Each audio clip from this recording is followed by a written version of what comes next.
திருச்சி மாவட்டம் துறையூரில் முன்னாள் முதல்வர் கருணாநிதியின் சிலையை திறந்து வைத்து துணை முதல்வர் உதயநிதி பேசியதாவது: தமிழகம் முழுவதும் தலைவர் கருணாநிதி சிலையை திறந்து வைத்து அவரது பெயரில் நலத்திட்டங்களை செயல்படுத்தி வருகிறோம். அவரது கொள்கைகளையும் மக்களிடம் கொண்டு போய் சேர்க்கிறோம். ஆனால் எதிர்க்கட்சி தலைவர் பழனிசாமி அனைத்து திட்டங்களுக்கும் கருணாநிதி பெயர் வைப்பதாக கூறுகிறார்.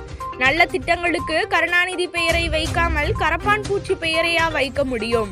யார் கரப்பான் பூச்சி என்று திமுகவினருக்கு தெரியும். மேலும் எந்த தகுதியை வைத்து உதயநிதிக்கு துணை முதல்வர் பதவி கொடுத்தீர்கள் என்றும் கேட்டுக்கொண்டிருக்கிறார். எதிர்க்கட்சி தலைவர் பழனிசாமிக்கு இருக்கும் தகுதி அவர் சொல்லும் தகுதி எனக்கு கிடையாது என்பதை ஒத்துக்கொள்கிறேன். நான் யார் காலிலும் விழுந்து இந்த பொறுப்புக்கு வரவில்லை. எத்தனையோ பொறுப்புகள் இருந்தாலும் உங்கள் வீட்டு பிள்ளையாக கலைஞரின் பேரனாக இருப்பதே பெருமைதான்.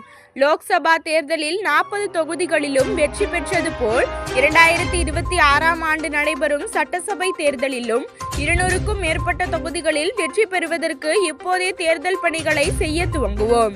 கடந்த சில நாட்களுக்கு முன் அதிமுக முன்னாள் அமைச்சர் ஒருவர் திண்டுக்கல் சீனிவாசன் எங்களோடு கூட்டணிக்கு வாருங்கள் என்று அழைத்தால் 100 கோடி வேண்டும் என்றும் 20 தொகுதி வேண்டும் என்றும் கேட்கின்றனர் என பொதுக்கூட்டத்திலேயே பேசியிருக்கிறார்.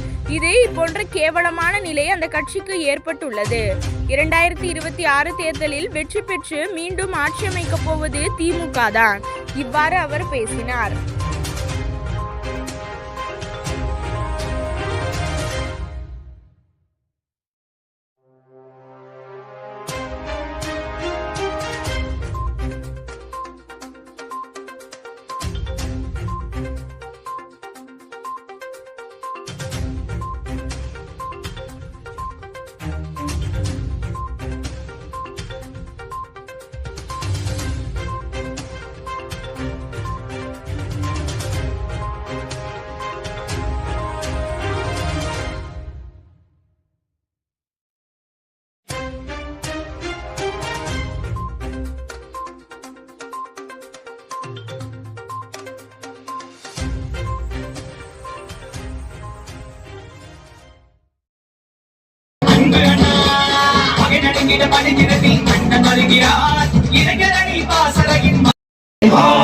ஜகயுகம் ஆடவா நிறைவா முதல்வா திராவிட புதல்வா வா தலைவா.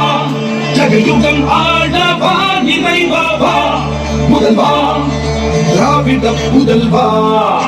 அச்சம் இல்லை உந்தன் ஆற்றல் விளையது உச்சம் இல்லை வன்மம் இல்லை உந்தன் நெஞ்சில் கலையில்லை. ரத்தம் ஒன்றே நமது திராவிட இனமது மொத்தம் ஒன்றே.